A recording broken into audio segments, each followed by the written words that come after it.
Hello guys! So today is Thursday. Gusto ko lang i-chika sa inyo yung nakakatawang encounter ko kay Jesus. Totoo! Nakakatuwa na nakaka-bless. Nakakatuwa, ganun. Kasi ganito siya. Sobrang challenging ng buhay kasi wala na talaga akong pera. Miski piso, wala na talaga. Kasi nagbayad ako ng bahay. Bili pa ako ng bigas. Wala na talaga, as in. Chinek ko yung ultimo coin purse ko, kahit piso, wala eh. Tapos nag-pray ako, Lord. Sabi ko, gugutom ako, Lord. Wala na akong pera. Ano mong ginawa ko? Nag-open ako ng bag ko, wala na talaga. Ng Durabox ko, wala na talaga. Yung mga wallet ko before, hindi ko pwede gustusin yung perang nandoon. May memories yun. Tapos ngayon, may binili akong bag from Calapan.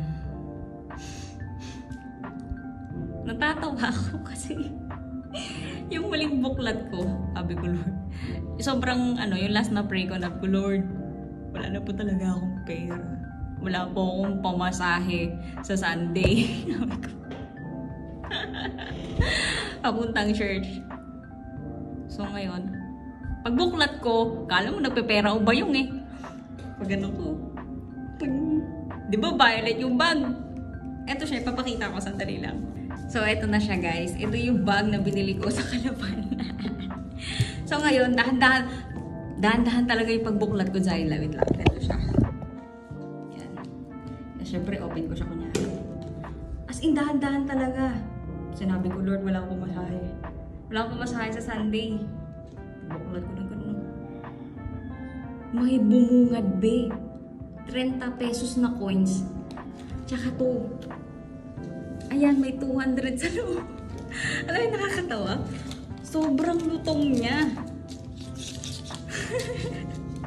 Diba? Nakakatawa si Lord. Well, si Lord, isa lang ibig sabihin yan.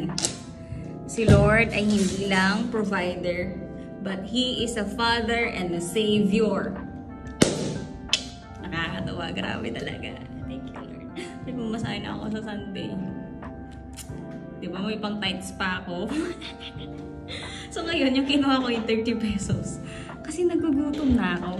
Eto yung 30 pesos. Nakakatuwa. Ikaw din, try mo din. Mag-pray kay Lord. Pero syempre, hindi, mag-pray ka kay Lord. Umasa ka lang sa Kanya, be. Ito naman. Huwag kang kung kanino lumalapit. Malay mo naman, hindi mo alam. May manalagay-lagay ka pala sa mga sulok-sulok ng bag mo na nakalimutan mo ng matagal na panahon. Tapos nag-pray ka kay Lord, oh. May purpose pala kung bakit mo siya nakalimutan. Which is itong araw na to ngayon na talagang zero talaga ako. Alam mo, sobrang desperado ako. Pati GoTime ko, yung card ko na GoTime, chinek ko siya kung may balance. 40 pesos na lang. Pati SPay letter. Ay, nako. Thank you, Lord. Thank you, Jesus. Oh my goodness. You're so good to me, Lord. God bless. Yung video na yan, guys, is kahapon ko siya na video. Thursday. Ngayon naman Friday. Tapos kanina umaga pag-gising ko.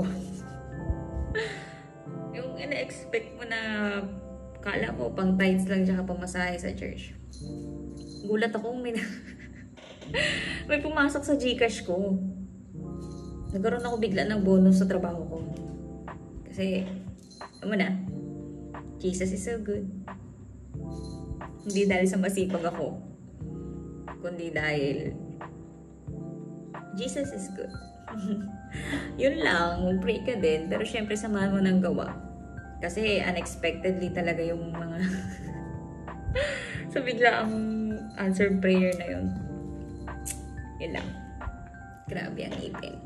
Kakulay ng dingding.